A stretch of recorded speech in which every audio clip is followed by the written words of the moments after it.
Christian Soriano est l'un des experts en art les plus respectés de France. Spécialiste agréé en art et en antiquité, il a dirigé Drouot Cotation pour les artistes modernes et contemporains et a exercé comme expert pour des ventes publiques, des tribunaux douaniers et des institutions internationales. En 1992, le gouvernement français l'a nommé chargé de mission afin de contribuer à structurer l'ensemble de la profession de l'art et des antiquités. Son autorité et son expérience en ont fait une référence en Europe et au-delà. Car aujourd'hui on dit un Carson, comme on dit c'est un Picasso, c'est un Basquiat, c'est un Matisse, c'est un Warhol. 58 000 € pour ce Charles Carson. Adjugé. Last card, 15,000. Vendu, merci. Sold, 27,000, thank you. 125 000 $. C'est exceptionnel. Le plus grand artiste canadien depuis Riopelle. 40 000. Adjugé.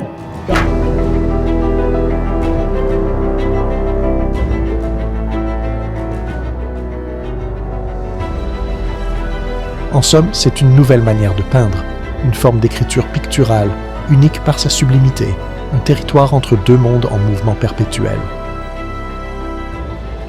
Guy Robert était un historien de l'art canadien, mais aussi écrivain, professeur, critique, éditeur et poète. Il fut le premier directeur et conservateur fondateur du Musée d'art contemporain de Montréal. Formé en esthétique à l'Université de Paris, il est devenu une figure marquante de la Révolution tranquille au Québec, enseignant largement et contribuant à poser les bases de l'enseignement de l'art moderne dans la province. Auteur de plus de 50 ouvrages, il a signé des études majeures sur Pellan, Lemieux, Fortin, Borduas, Riopelle et Carson, s'imposant comme l'un des grands spécialistes canadiens de l'esthétique contemporaine.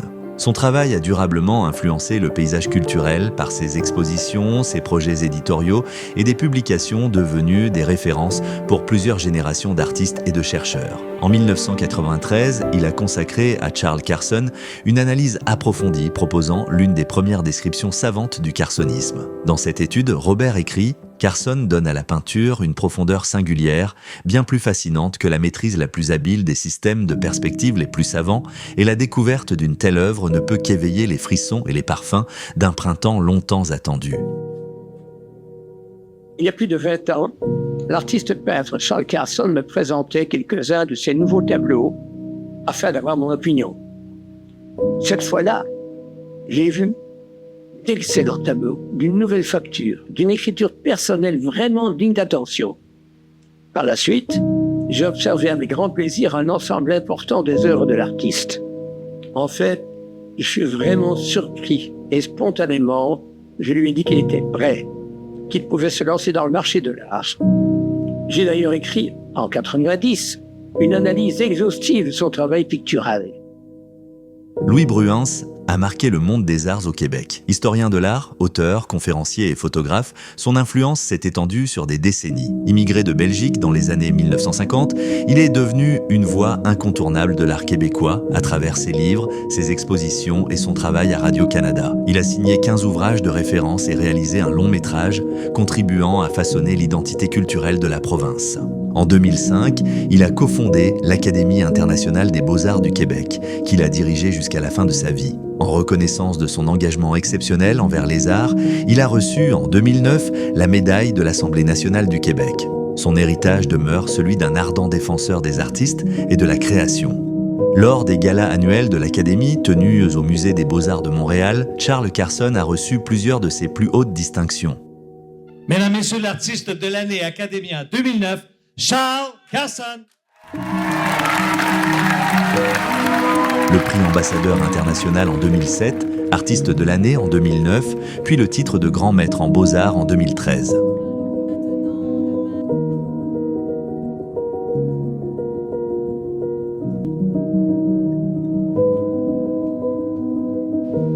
Que ce soit en Amérique du Nord, en Amérique du Sud ou en Europe, les spécialistes, historiens d'art, experts, analystes et galeristes s'accordent tous, partout où ils passent, à le mettre à l'honneur. Toujours content, on est toujours très fiers quand on voit des gens chez nous réussir sur la scène internationale et devenir de très grandes vedettes.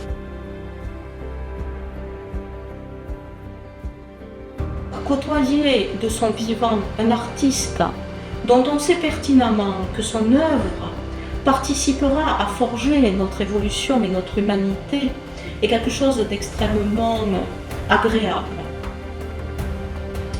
Charles Carson est un très grand créateur. Son œuvre est inimitable, personnelle, spontanée. Je ne connais aucune œuvre qui lui ressemble.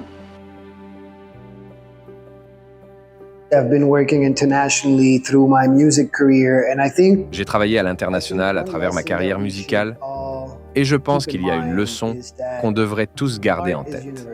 L'art est universel. Et je crois que les artistes les plus forts, ceux qui font partie de cette catégorie, sont capables de toucher, de parler et de créer un lien avec des êtres humains partout dans le monde. Charles appartient clairement à ce groupe. Ce sont des artistes qui savent s'adresser au plus grand nombre.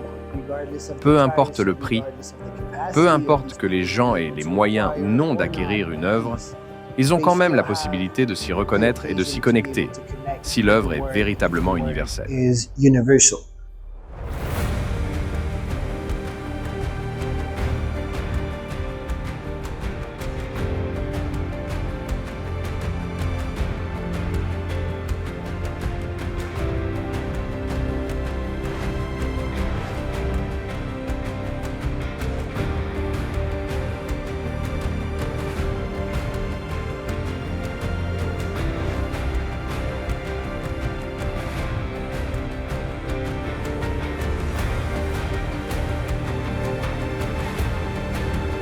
En el historial de la galería han pasado. Dans l'histoire de la galerie Arte Autopista, l'élite de l'art, au niveau national comme international, est passée par nos portes. En 42 ans, tous les grands artistes du pays qui ne sont plus parmi nous ont été présents au sein de notre institution. Des artistes comme Fernando Botero, Oscar Munoz, Doris Salcedo, Antonio Caro, Ana Mendieta et Arenas Betancourt. Sus obras sé inclusive que en este momento son subestadas en las más importantes. Aujourd'hui, les œuvres de Charles Carson sont mises aux enchères dans les maisons les plus prestigieuses d'Europe et d'Amérique du Nord. C'est pourquoi il compte parmi les artistes phares de la galerie Arte Autopista, dont les grandes expositions sont consignées dans l'almanach officiel de la galerie. El almanaque importante de exposiciones de la Galería Arte Autopista.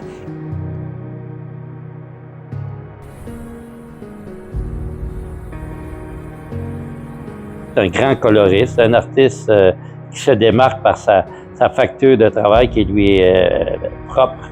Ses œuvres, il y a toute une production qui est de niveau muséal. On peut faire des similitudes avec Rio Pell, avec des grands mouvements contemporains, quoi. Je pense qu'il a sa place dans les grands mouvements de la peinture, qui est très exceptionnel parce qu'il y a très peu d'artistes, indépendamment qu'il y a des artistes très connus au Québec. Que lui, il a ouvert tout son marché au niveau en Europe et en Amérique du Sud et aux États-Unis. Donc, je crois que justement, ça peut être un mentor, je pense, pour les artistes du Québec, de voir justement cette ouverture d'un artiste québécois qui a fait sa place sur le marché international. Le maître canadien, Charles Carson, a profondément marqué l'histoire de la peinture au début du XXIe siècle. Aujourd'hui, il figure parmi les plus grands peintres de notre époque. Victor Bennett Forbes a débuté sa carrière comme journaliste sportif à New York, avant de devenir un éditeur, auteur et commentateur culturel reconnu. Depuis 1975, il a façonné Sunstorm et Fine Art Magazine en une voix influente sur la scène artistique internationale, publiant de grands artistes, réalisant des livres et des catalogues et documentant des décennies de création contemporaine. Well, there's nobody to compare Charles to. Eh bien, il n'y a personne à qui comparer Charles, d'accord? Personne ne fait quoi que ce soit comme ça.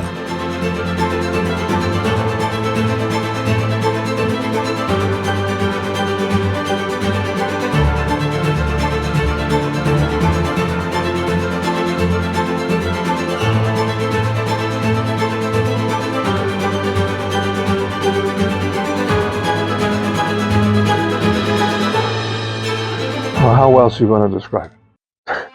Alors, comment voulez-vous le décrire autrement?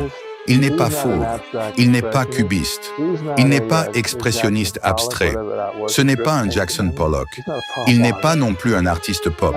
C'est justement pour ça que ça doit s'appeler le carsonisme. Et puis, qui d'autre a une école d'art qui porte son nom?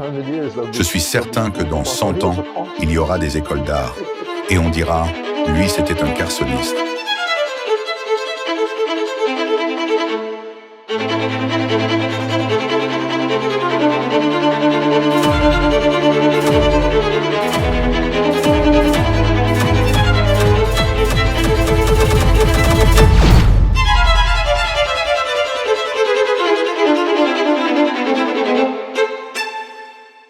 C'est un peintre qui a acquis une reconnaissance internationale grâce à un style vraiment singulier, immédiatement identifiable. Ancré dans la tradition formelle, son œuvre la dépasse pourtant. Son langage pictural s'ouvre sur le domaine de l'informel, où forme, couleurs et émotions se fondent dans une harmonie parfaite. À travers ses toiles, il nous invite dans un univers mystique et lumineux, capable de réunir plusieurs courants artistiques sous une même vision, la sienne. C'est avec une admiration sincère que nous saluons, par cette distinction internationale, la qualité exceptionnelle et la maîtrise de son travail, une contribution qui lui assure une place parmi les grands innovateurs de l'art contemporain.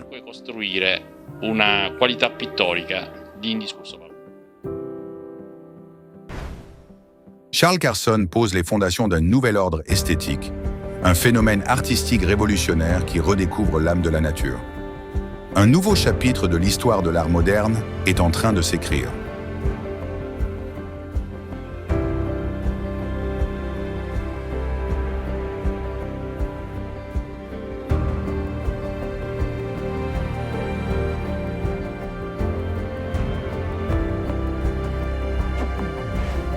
L'œuvre d'un génie qui mérite pleinement sa place parmi les musées les plus prestigieux du monde, aux côtés des grands maîtres dont l'apport a laissé une empreinte indélébile dans l'histoire de l'art.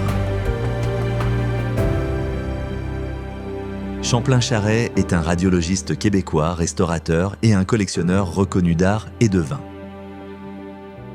Après l'avoir rencontré à Paris en 1968, il est devenu le plus proche ami et confident de Jean-Paul Riopelle, une amitié qui a marqué la vie des deux hommes. Charret a joué un rôle déterminant dans le soutien de plusieurs grands projets de Riopelle, notamment en se joignant à 10 autres médecins pour aider à achever et à offrir la sculpture monumentale La Joute. Il a ensuite fait don de la sculpture Le Poisson de Riopelle au musée d'art contemporain de Baie-Saint-Paul. Réputé pour avoir constitué l'une des plus grandes caves à vin au Canada et pour le légendaire bistrot à Champlain, il demeure une figure centrale de l'histoire de Riopelle et du patrimoine culturel québécois. Pour moi, Riopelle, ça a été un des êtres les plus importants que j'ai rencontrés dans ma vie parce qu'il était complètement différent de moi. Et Riopelle avait des choses à me montrer ou m'enseigner que je ne connaissais guère. Lorsque j'ai rencontré Carson, j'ai aimé l'être. La personne, pour moi, est important. Comme j'étais associé avec Riopelle ici dans le restaurant, Carson, pour moi, ça représentait quelqu'un que j'aimais aussi. Qu'est-ce que Carson veut représenter dans ses peintures? Pour moi, c'est l'image de la nature. Cette coloration de très belles choses, on les voit à travers le soleil, à travers les feuilles, à travers les fleurs, etc. Donc, on revoit la nature dans ce qu'il fait. Le musée d'art contemporain, longtemps marqué par l'héritage de Riopelle, a accueilli de grands artistes contemporains. En 2018, le groupe financier Banque Laurentienne a fait don du tableau monumental de Charles Carson, La Croisée des Chemins, afin qu'il intègre la collection permanente du musée.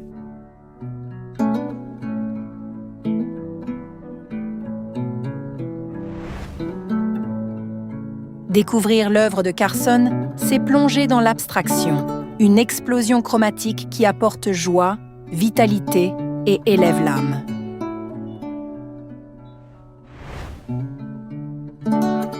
Je trouve l'art de Charles Carson remarquable. C'est vraiment un artiste 5 étoiles. On m'a dit que peut-être qu'il était mûr pour raconter sa vie, parce que c'est quand même un peintre très reconnu et qui a beaucoup de talent. Donc, c'est bien que les gens le connaissent mieux. Et on m'a confié la tâche de le faire, tout simplement. Moi, j'aime bien le processus de création dans n'importe quoi. Parce que je trouve que c'est ce qui nous apporte le plus sur le plan personnel, c'est ce qui nous gratifie le plus aussi sur le plan professionnel, quelque part. Et Charles avait beaucoup à me montrer à ce niveau-là, comment on en arrive à peindre un tableau qui a une sensibilité, en fait, qui rejoint notre sensibilité et qui nous parle. Pour moi, ça, c'est un mystère. Le mystère de la création, je pense que c'est un des plus beaux mystères de la vie. L'œuvre de Carson est très personnelle, très nouvelle, très innovatrice dans son genre parce que il a inventé d'abord le carsonisme, qui est déjà une technique absolument nouvelle. Et pour réaliser le carsonisme, il lui a fallu plusieurs années de recherche et d'intense travail. Pour moi, c'est ce que les gens, surtout, c'est ça qui impressionne les experts en art et aussi les collectionneurs. En 2008, lors de l'écriture de la biographie de Carson, Anne Richer a mené une entrevue avec Champlain-Charret, qui lui a confié. Quand j'ai rencontré Charles Carson en 2000, à la Galerie Relais des Époques, et que je suis entré en contact avec l'artiste et ses tableaux, j'ai senti une force, une grande force. Pour moi, la technique mosaïque de Carson évoque un peu les tableaux que Riopelle faisait dans les années 50. Ici, c'est la densité des différentes couleurs qui fait la différence. C'est un véritable foisonnement. Bien sûr, Riopelle utilisait des couleurs, mais l'ensemble du tableau montrait moins de ses coups de spatule, moins de couleurs en transparence. Il faut une habileté extraordinaire pour arriver à ce résultat, selon moi. Ce sont des tableaux très denses, très forts, et qui prennent tout. Ça laisse les autres dans l'ombre, un petit peu. C'est un homme assuré par le succès.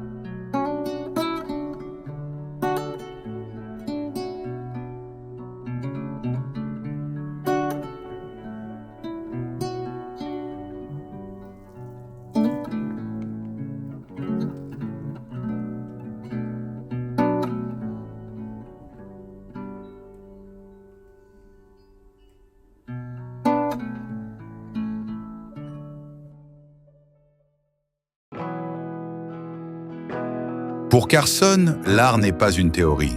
C'est une quête de lumière, un refuge où il transforme les tempêtes intérieures en beauté.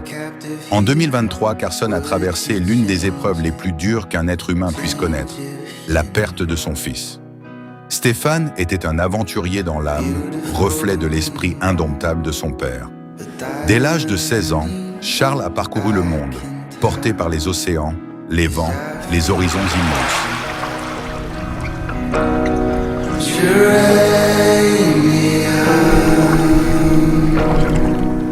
There's no room to grow, and I'm set in my ways.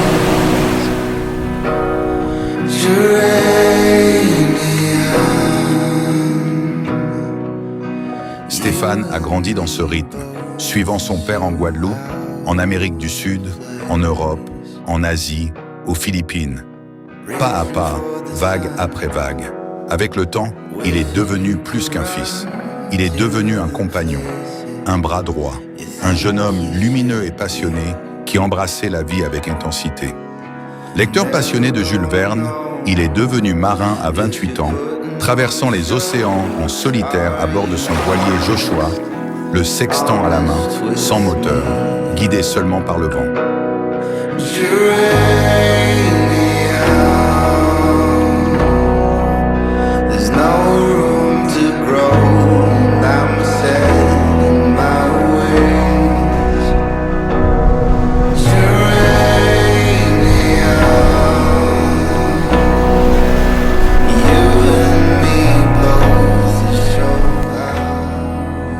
De Montréal à Madagascar, des Bermudes à la France, il a suivi la légendaire route de la Transat, portée par la détermination et l'émerveillement. Programmeur architecte devenu bâtisseur, il a fabriqué son propre voilier, construit sa maison dans les bois et rêvait de créer un centre de recherche forestière pour les jeunes.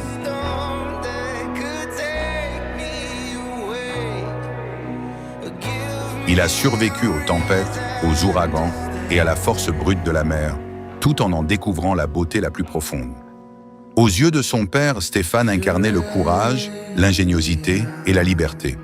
Parti loin, très loin, il suivait toujours la même étoile intérieure.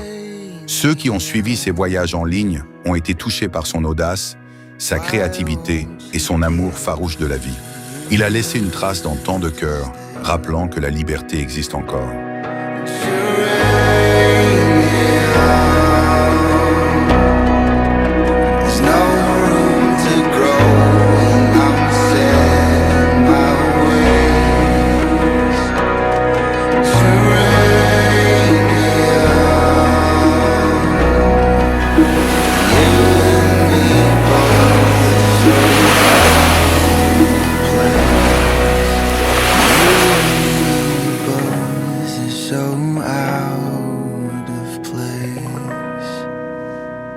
Aujourd'hui, Charles Carson doit poursuivre la route sans lui, cette route qu'ils espéraient marcher côte à côte. La vie en a décidé autrement. Il doit donc apprendre, à travers la cicatrice de cette absence et la douleur qui le déchire, à peindre avec son fils pour son fils, en portant plus loin les rêves, la passion et l'amour partagé qui remplissaient leurs jours.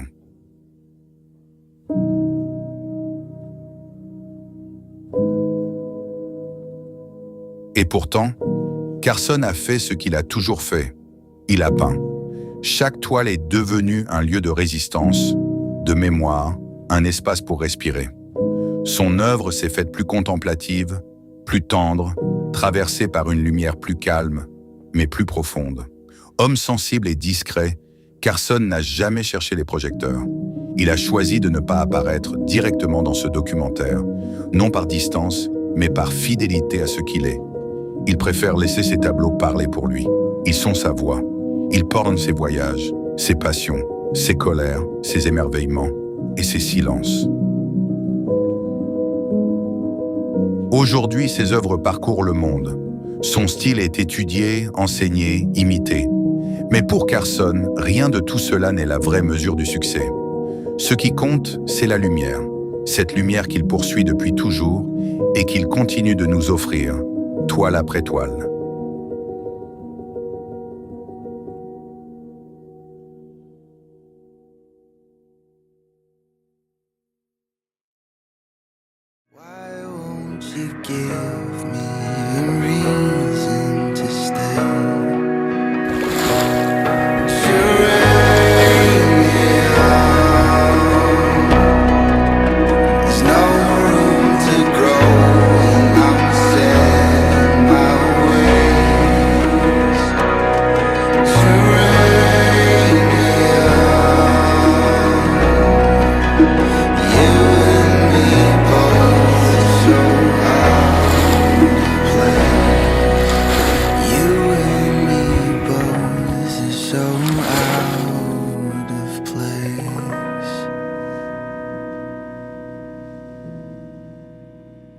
Debra Usher est l'une des voix les plus respectées du monde de l'art au Canada. Fondatrice et rédactrice en chef d'Arabella Magazine, la principale publication canadienne consacrée aux beaux-arts, elle contribue, depuis des décennies, à faire rayonner la scène artistique nationale. À la fois dirigeante chevronnée et artiste visuelle accomplie, son parcours couvre l'édition, les beaux-arts, le design et le conseil à l'international. Son expertise est profonde, son regard extrêmement sûr et son influence largement reconnue. De ce point de vue unique, Debra Usher signe l'un des hommages les plus marquants jamais écrits sur Charles Carson.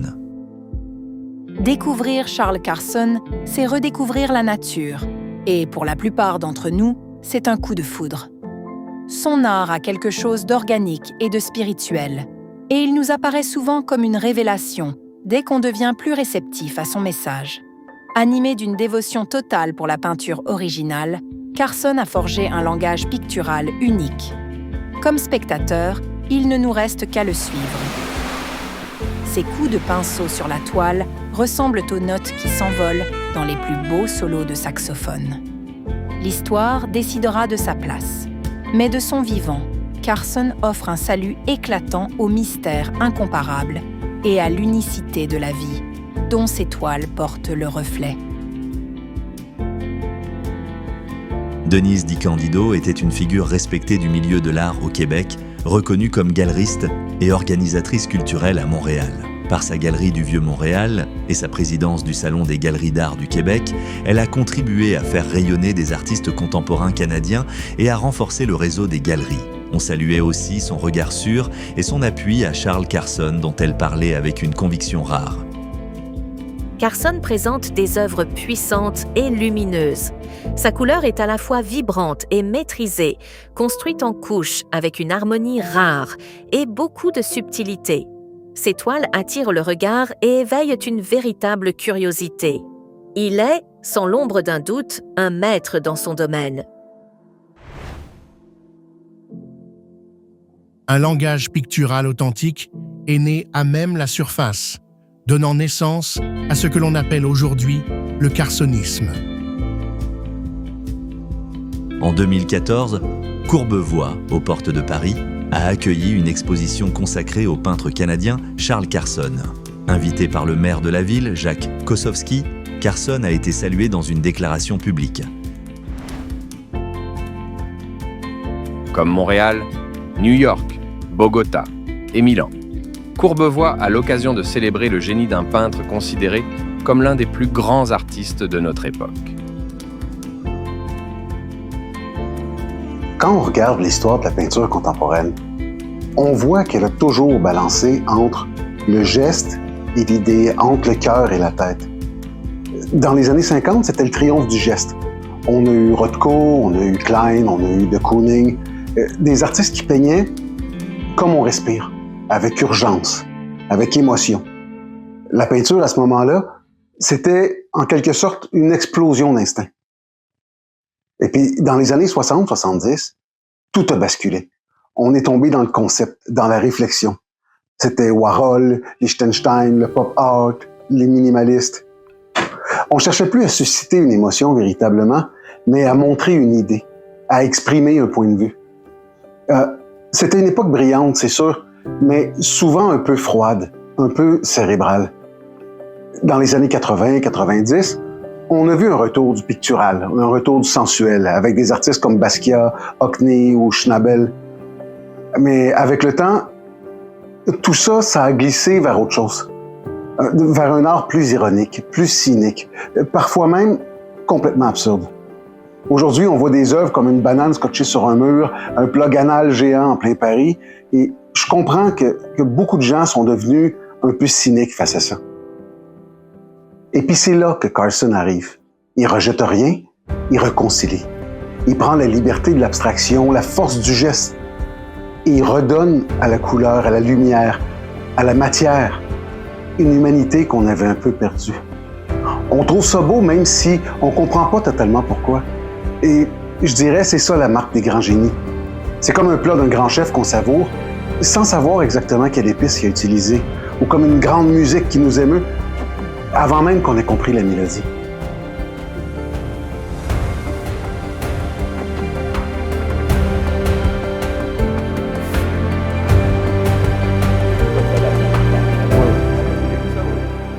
Donc, depuis très jeune, j'étais intéressé par les arts et surtout par le fait que je crois que les artistes, ce sont des gens là, qui communiquent les vraies choses. Et habituellement, ils nous font savoir des choses qui arrivent des années et des années après. Luigi Liberatore compte parmi les leaders d'affaires les plus influents de Montréal. Un bâtisseur dont l'instinct entrepreneurial a contribué à transformer des secteurs entiers de l'industrie canadienne. De l'immobilier au capital d'investissement, sans oublier la philanthropie, son influence dépasse largement le monde des affaires. Son parcours incarne la vision, le leadership et un engagement constant envers la communauté.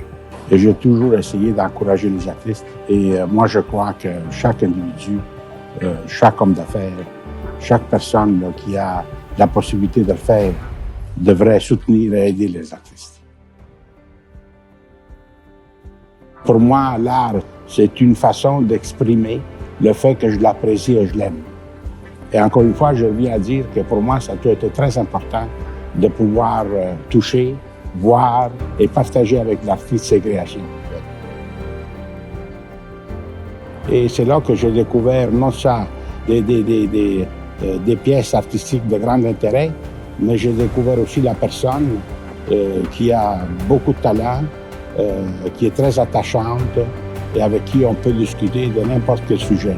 Non seulement des arts, mais aussi de l'économie et d'autres choses. Et on s'est liés d'amitié justement parce que les deux, je crois, on partage une grande sensibilité envers tout ce qui touche l'humain.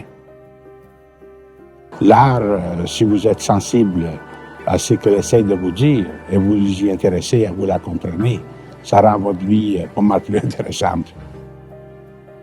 Charles Carson a fondé une école de pensée, le carsonisme. Son œuvre révèle des choses qu'on ne voit nulle part ailleurs. Après tout, qui peignait comme Braque, Léger ou Pollock avant qu'il ne s'impose? J'ai le plaisir de t'annoncer que nous t'avons nommé conseiller artistique de haute cotation des artistes modernes et contemporains pour le Canada. Vive toi, Charles. Vive le carsonisme.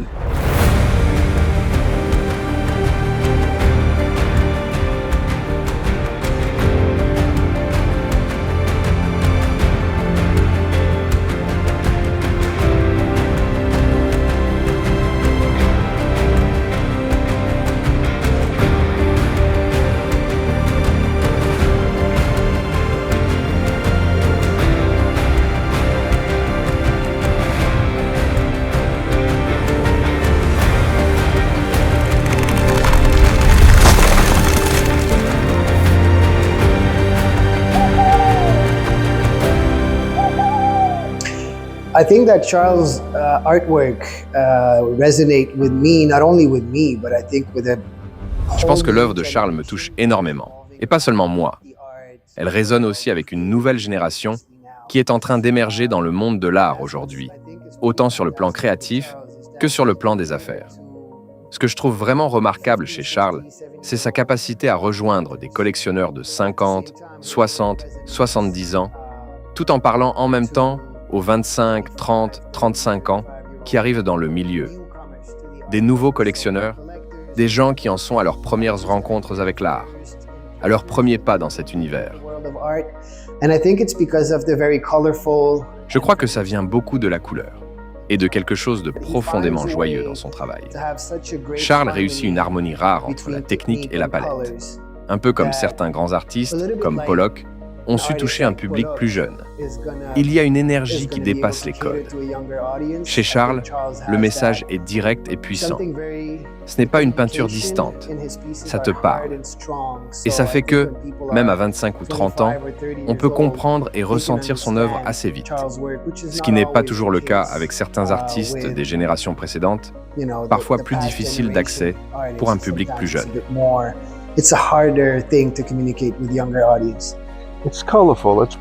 C'est coloré, c'est lumineux, c'est joyeux, c'est positif, c'est merveilleux. Aujourd'hui, Charles Carson peint dans le silence sacré d'une ancienne église, un lieu de culte transformé en atelier et en demeure. Là où l'on priait autrefois, il crée désormais. J'ai vu ces toiles de 20 pieds, et devant ça, on ne peut qu'être stupéfait par ce qu'il arrive à faire. Je ne sais même pas comment le décrire. Tu parles de roman. C'est un roman sur toile, non?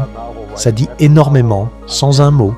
Et au fond, quiconque regarde un tableau de Carson y prendra ce qu'il a besoin d'y trouver, ce qui lui parle à lui.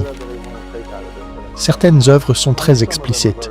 On voit des poissons qui nagent, la mer, la nature, des oiseaux. Et tout ça touche vraiment, émotionnellement. Et puis, à l'autre extrémité, il y a ces pièces entièrement abstraites. Là, c'est de l'abstraction pure.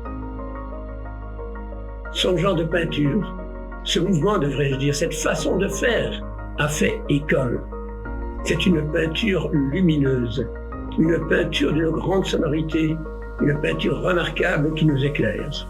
Charles Carson est reconnu à l'échelle internationale, surtout pour sa créativité. Il a remporté plusieurs titres et honneurs à l'Académie internationale des beaux-arts du Québec, où il a été reconnu par ses pairs. Et il porte aujourd'hui le titre de maître en beaux-arts. La colonie artistique en art visuel du Québec est très riche, et plusieurs artistes se distinguent particulièrement. Il y en a qui vont au-delà, qui vont plus loin, et Charles Carson est un de ceux-là. En conclusion, la raison du succès de Charles Carson est la qualité de son art. La mosaïque de Carson est pour moi une forme d'expression quand même extraordinaire de la nature. Et pour moi, la mosaïque représente vraisemblablement toutes ces couleurs de la nature qui sont miroitées de façon différente par les feuilles et par les arbres à travers le soleil. Alors c'est pour ça que c'est une peinture en même temps qui est intime, parce que chacun peut faire son image, peut faire ses images, puis en même temps, pour moi, c'est une peinture qui réellement reflète la nature. Dans le carsonisme, c'est un peu plus concret, à mon point de vue, que la mosaïque, c'est-à-dire qu'il a refait des fonds marins, il a fait des animaux dans l'eau. Pour moi, quand je regarde ces barres obliques à travers ces tableaux, je vois surtout des tempêtes de neige, des tempêtes de pluie, etc., que je trouve très bien présentées dans le tableau à travers de nombreuses couleurs qui sont très bien choisies. C'est complètement différent, tant qu'à moi, le carsonisme et la mosaïque. Qu'est-ce que je préfère? Bien, je pense que je n'ai pas de préférence, j'achète les deux. J'achète les mosaïques pour la lumière, la clarté, la pédicité, etc. Et j'achète le carsonisme pour un peu voir dans le fond de la mer ce qui se passe, parce que Charles, justement, est un homme qui a fait beaucoup de plongées sous-marines et c'est très agréable de revoir les couleurs des fonds marins. C'est une peinture qui a une vibration par sa technique d'application en soi. Elle est lumineuse. Il y a ce jeu de couleurs, c'est un grand coloriste. Donc, c'est vraiment sa particularité, je pense, au niveau de la couleur. C'est assez exceptionnel parce que souvent, dans la peinture, ils vont faire beaucoup d'œuvres ton sur ton ou des dégradés, tandis que lui, c'est vraiment une composition picturale qui est propre à lui, c'est-à-dire qu'il a vécu en Amérique du Sud. Donc, il y a toute cette luminosité qui n'est pas la même qu'ici. C'est ça qu'on sent dans sa peinture. Donc, lui, il nous amène une façon de lumière qui est spécifique à sa création et aussi à ses tonalités de couleurs qui lui est propre. Il y a très peu d'artistes qui vont travailler autant de la couleur et de la maîtrise qu'il a, M. Carson. Because Carson, he'll take you on a voyage.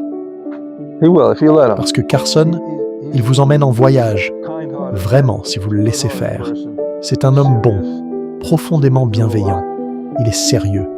Il a traversé beaucoup d'épreuves, et tout est dans son œuvre. But Charles has a unique place in the art world. Tout est là. Mais Charles a une place unique dans le monde de l'art, parce qu'il y a le carsonisme. Il devrait avoir sa propre place parmi les héros de la créativité. Il met son cœur, son âme et son amour dans tout ce qu'il peint. Et au fond, on devrait tous faire pareil. Que l'on soit écrivain, peintre, musicien, chef, maçon, peu importe. Si on puise dans la même force intérieure que Charles, nous aussi, on peut y arriver. Pulls from within. We can do it also.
Charles Carson n'a pas seulement créé un style, il a créé un langage. C'est pas un peintre comme les autres. Il donne une âme à la couleur. Il donne une émotion à la matière.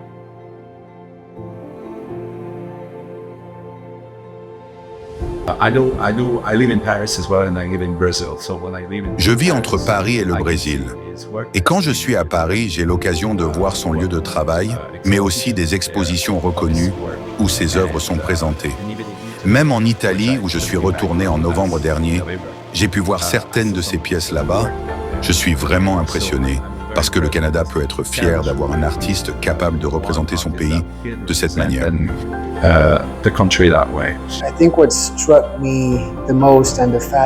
Ce qui m'a frappé le plus vite, c'est l'expérience du contraste. D'un côté, quelque chose qui évoque un art ancien, solide, presque intemporel, et de l'autre, ce qu'il y a de plus contemporain aujourd'hui. Il y a dans l'œuvre de Charles une tension fascinante.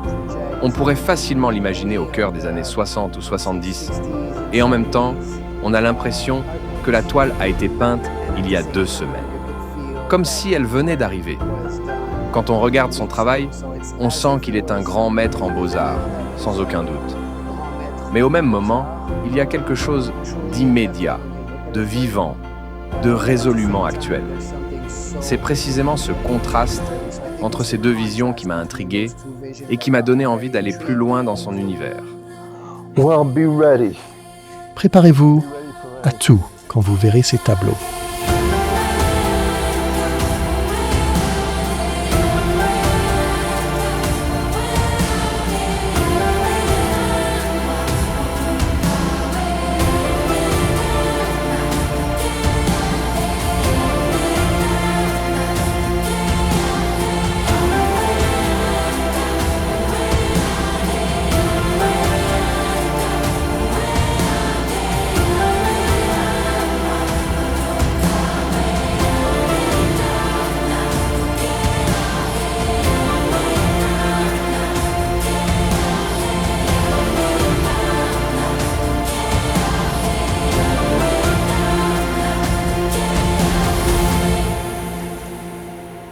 Quand on découvre une œuvre de Carson, on la ressent avant même de la comprendre. Et ça, c'est définitivement la marque des grands, des très grands.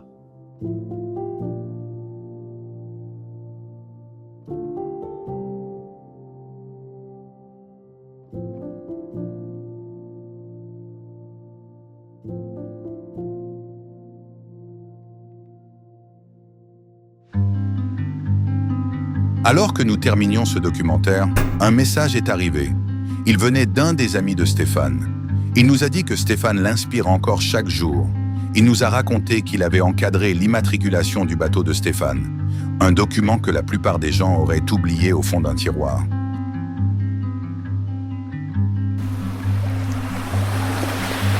Mais ce n'était pas ce qu'il chérissait le plus.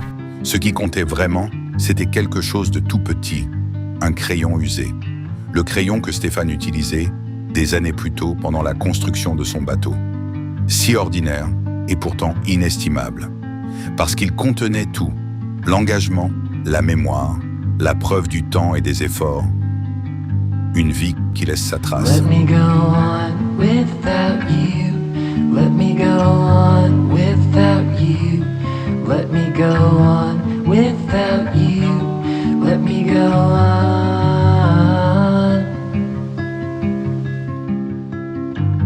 Et étrangement, c'était l'image de fin parfaite. Parce que l'art commence de la même manière, par un geste simple, une ligne, une main qui continue.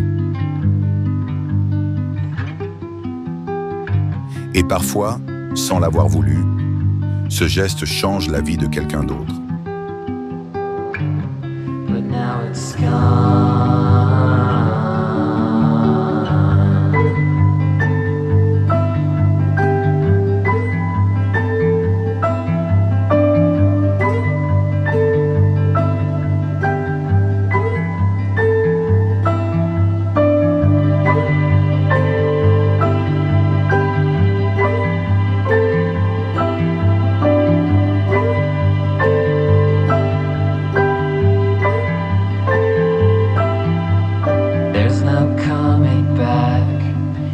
You showed me who you are. We can't ever be what we were, but it wasn't real.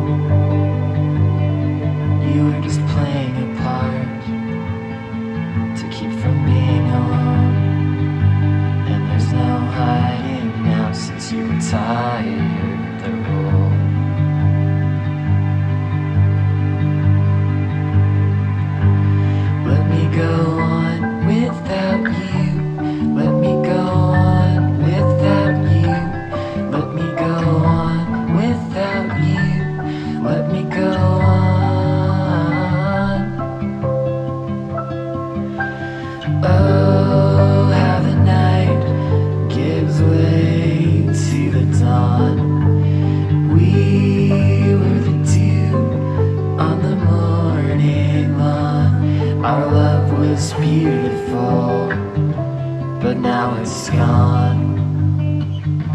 Our love was beautiful, but now it's gone.